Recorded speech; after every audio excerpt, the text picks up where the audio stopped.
if you're not subscribing to natural law, which is the universal order of light, by default, if you don't subscribe to this, by default, you worship the state. Don't turn that channel. Don't you touch. I'm going to break it down. Give me a second. All right? Look, you may not like either one of these. I get it. You probably have a really good idea of what this is because it's been giving it to you for a long time. Okay? This right here may be a little more abstract, so I'm gonna make it real simple. This ain't gonna be a long one. Universal order of light is just a simple idea that says when we can see things properly, we'll organize our lives appropriately. It's based on transparency. If we are transparent in our affairs, then we have the best chances of actually organizing ourselves. And that's actually what happens when we see light. Let there be light. Okay? It organizes the chaos. Okay? Because it operates from divine principles such as honesty and accountability. So those are incorruptible principles. Now we try to employ them in their life to a greater or lesser extent. Sometimes not at all. But that's not the principles' fault. The principles are still the same, and we should put our trust in these principles.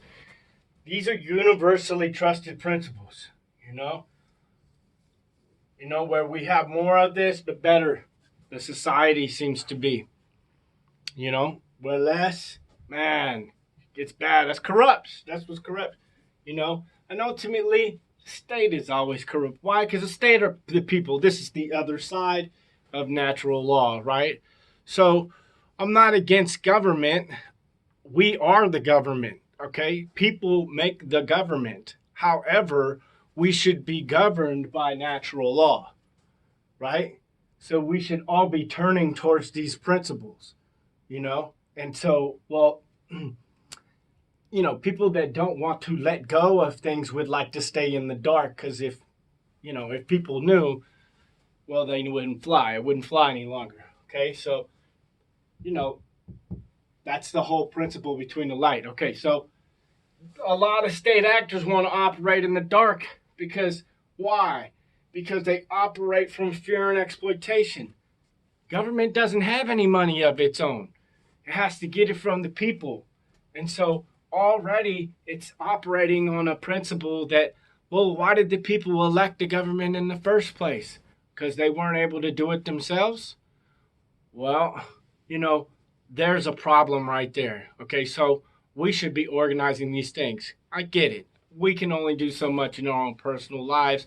And so we create institutions that work on these things, and that's what we call government or corporations. Okay, dig it. But it still is filled with people, and those people are either operating off of universal light or the order of light and honesty and accountability. That's what they're serving, meaning like when in our daily situations, when we're struck with something, this is what we're operating out of, or we're operating this by default. Now, every time this can go, you can do this like sometimes, and then when it gets challenging, then you switch over here, and we do this all the time because we're fickle people. We get scared and we want to physically protect ourselves, and so we want to.